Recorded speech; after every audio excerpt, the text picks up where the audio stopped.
Bonjour et bienvenue dans cette nouvelle vidéo où nous allons parler des matières dangereuses dans l'aérien. Très important à savoir, ceci est une vidéo où nous allons avoir un aperçu de la formation DGR et ne constitue en aucun cas une formation complète sur les matières dangereuses, car le transport aérien de matières dangereuses demande une formation IATA adéquate, afin d'assurer la sûreté du fret aérien, de tous les acteurs du transport que ce soit l'exploitant, les expéditeurs ou les transitaires, mais plus globalement, de l'ensemble de l'espace aérien national et international. Les formations IATA matières dangereuses sont obligatoires afin de connaître, prévenir et maîtriser les risques liés au transport de marchandises dangereuses et nécessitent un recyclage tous les 2 ans. Cette formation permet l'obtention d'un certificat IATA. Ceci étant clarifié, commençons.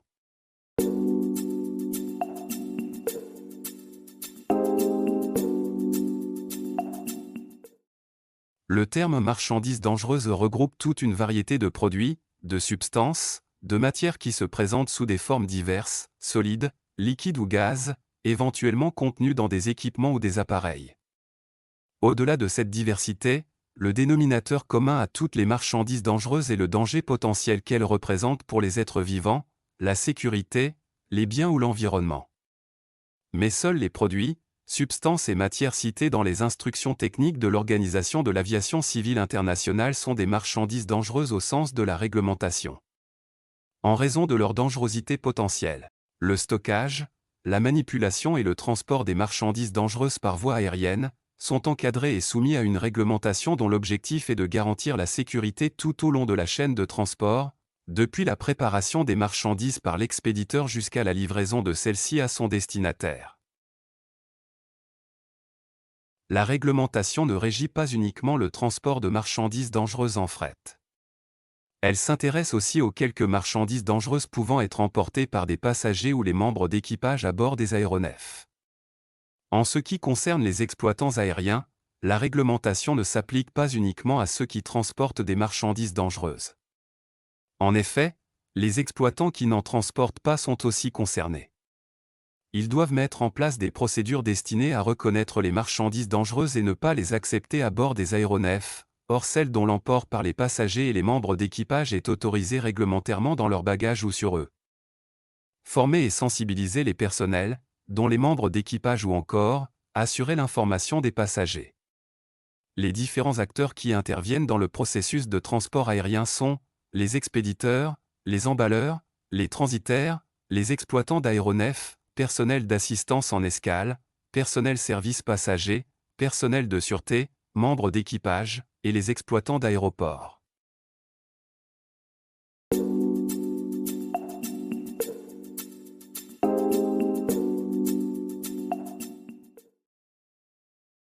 Pour le transport aérien, l'annexe 18 et les instructions techniques de l'OACI, appelées aussi IT, posent les principes fondamentaux du transport international par air, des marchandises dangereuses.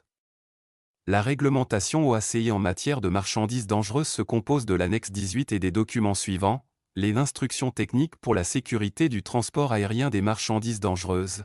Le supplément aux instructions techniques fournit des informations destinées principalement aux États en leur donnant des orientations en matière de délivrance de dérogations et d'approbation, un guide dont la finalité est d'aider les exploitants à développer des procédures équipage à appliquer en cas d'incident lié aux marchandises dangereuses à bord des aéronefs.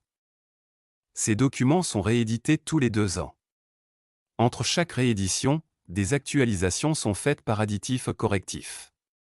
Les IT sont structurés de la manière suivante.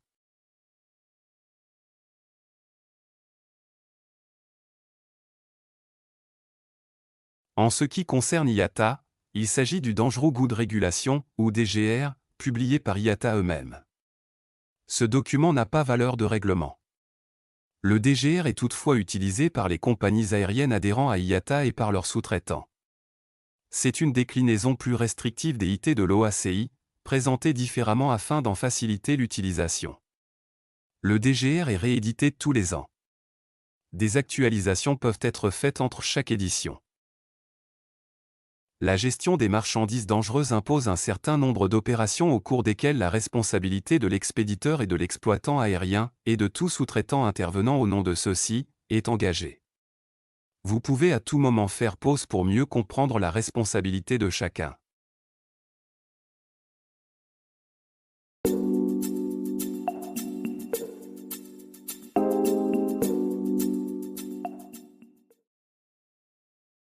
Toutes les marchandises dangereuses sont affectées d'un numéro ONU ou de l'identification ID 8000 pour le cas spécifique des produits de consommation, sauf celles dont le transport par air est strictement interdit. Il existe environ 3000 numéros ONU, allant de UN 0004 à UN 3549, auxquels il faut donc ajouter l'ID 8000. Un numéro ONU est composé du préfixe UN, puis de 4 chiffres. À chaque numéro ONU correspond une désignation officielle. Dans cet exemple, nous voyons que le numéro UN 3377 correspond à du perborate de sodium monohydraté. Il existe 9 classes, dont certaines comportent des divisions. Classe 1, matière et objets explosibles avec 6 divisions. 1.1, matière et objets présentant un risque d'explosion en masse. 1.2, matière et objets présentant un risque de projection, sans risque d'explosion en masse. 1.3, matière et objets présentant un risque d'incendie avec un risque léger de souffle, ou de projection, ou des deux, sans risque d'explosion en masse. 1.4, matière et objets ne présentant pas de risque notable. 1.5, matière très peu sensible présentant un risque d'explosion en masse. 1.6, objet extrêmement peu sensible, ne présentant pas de risque d'explosion en masse. Classe 2, gaz, avec 3 divisions. 2.1, gaz inflammable. 2.2, gaz non inflammable et non toxique, et 2.3, gaz toxique. La classe 3 se compose des liquides inflammables. La classe 4 sont les matières solides inflammables, matières sujettes à l'inflammation spontanée, ou encore, matière qui, au contact de l'eau, dégage des gaz inflammables, et contient 3 divisions. 4 points, matières solides inflammables, matières autoréactives, matières explosibles désensibilisées et matières qui polymérisent. 4.2, matières sujettes à l'inflammation spontanée. 4.3, matières qui, au contact de l'eau, dégagent des gaz inflammables. La classe 5 sont les matières comburantes, peroxydes organiques, et possèdent avec 2 divisions. 5.1, matières comburantes et 5.2, peroxydes organiques. La classe 6 sont les matières toxiques et matières infectieuses, avec 2 divisions. 6.1, matières toxiques et 6.2, matières infectieuses. La classe 7 regroupe les matières radioactives et la classe 8, les matières corrosives, et enfin, la classe 9 qui sont les matières et objets dangereux divers, y compris les matières dangereuses du point de vue de l'environnement. Attention! Les piles et batteries au lithium, lithium métal et lithium-ion, y compris lithium-ion à membrane polymère dite LiPo, sont des accumulateurs à forte énergie qui appartiennent à la classe 9. Elles font l'objet d'une attention particulière en raison des risques d'emballement thermique et de feu qui pourraient résulter d'endommagements, comme des chocs, des perforations ou écrasements, et des difficultés à éteindre le feu lorsqu'il s'est déclaré. La réglementation sur les piles et batteries au lithium est en évolution constante. Basée sur leurs propriétés et le danger qu'elles présentent, la concentration en substances réactives dans une solution par exemple. Certaines classes et divisions de MD sont affectées à des groupes d'emballage. Il en existe 3. Le groupe d'emballage 1 correspond à des matières très dangereuses, le groupe d'emballage 2 à des matières moyennement dangereuses et le groupe d'emballage 3 qui correspond à des matières faiblement dangereuses. Plusieurs groupes peuvent être associés à une même marchandise dangereuse. Les quantités seront alors liées au groupe d'emballage, plus le groupe d'emballage est élevé, 3 par exemple, plus la quantité maximale pouvant être transportée est grande. Les plupart des marchandises dangereuses peuvent être transportées sur aéronefs passagers et ou aéronefs cargo, suivant les modalités définies par la réglementation. Certaines marchandises dangereuses sont en revanche identifiées comme strictement interdites, elles sont trop dangereuses pour être transportées à bord d'un aéronef. D'autres sont interdites mais peuvent toutefois être transportées au titre d'une autorisation délivrée par les États concernés. Il importe donc que l'expéditeur vérifie la possibilité et les modalités de transport de la marchandise dangereuse considérée. Il s'agit de marchandises dangereuses qui, telles qu'elles sont présentées au transport, risquent d'exploser, de réagir dangereusement, de produire une flamme ou un dégagement dangereux de chaleur ou une émission dangereuse de gaz ou de vapeur toxique, corrosif ou inflammable dans les conditions normalement rencontrées dans le transport aérien. Elles ne seront en aucun cas transportées par voie aérienne. d'autres marchandises dangereuses dont le transport est interdit peuvent être chargées à bord avec une autorisation ou dérogation, accordée dans des cas précis par tous les États concernés, sous réserve qu'un niveau général de sécurité du transport au moins équivalent à celui prescrit dans la réglementation soit assuré. Concernés sont les États d'origine, de transit, de survol, de destination et l'État de l'exploitant.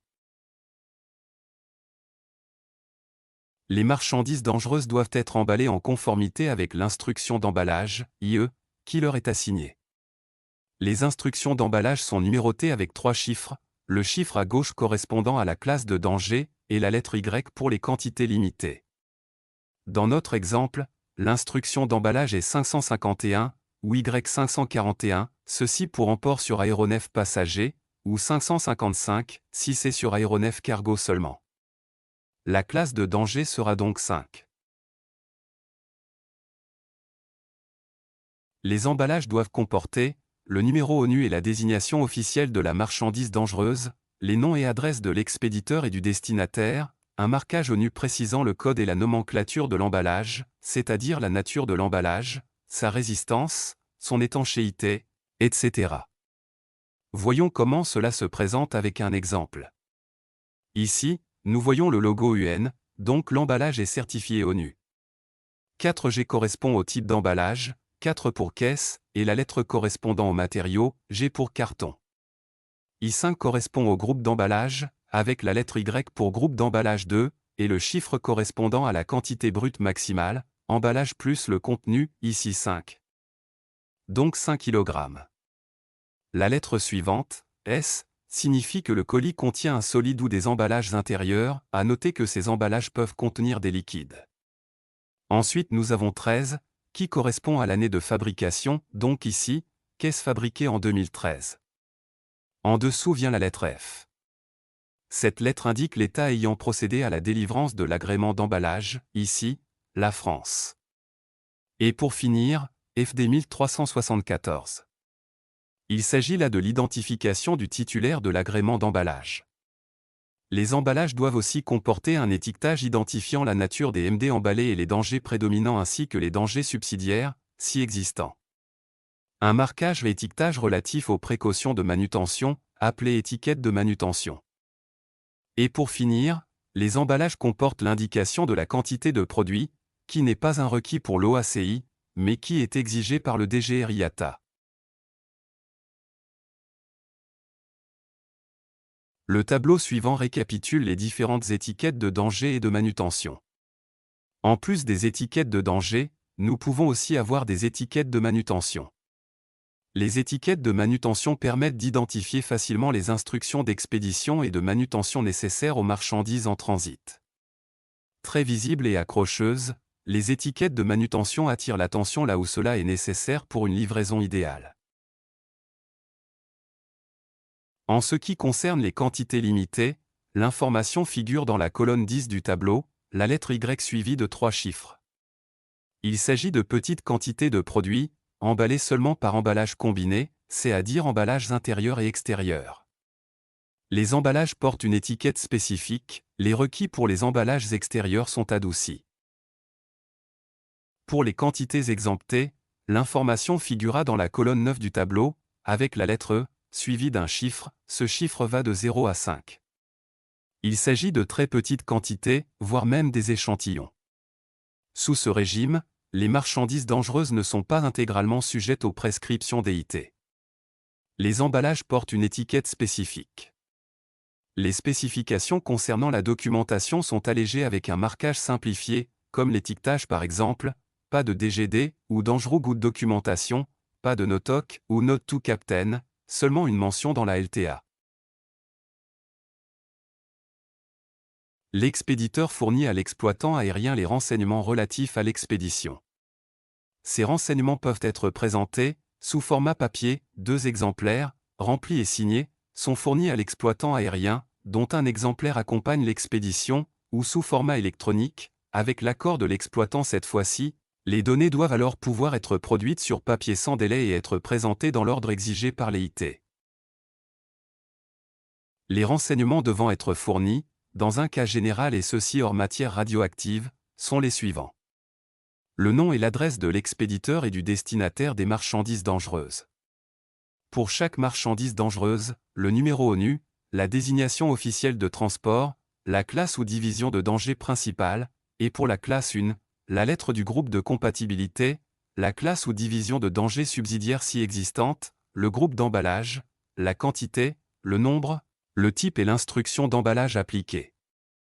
Ces renseignements sont généralement présentés sous la forme d'une DGD, Dangerous Good Declaration, suivant le format IATA suivant.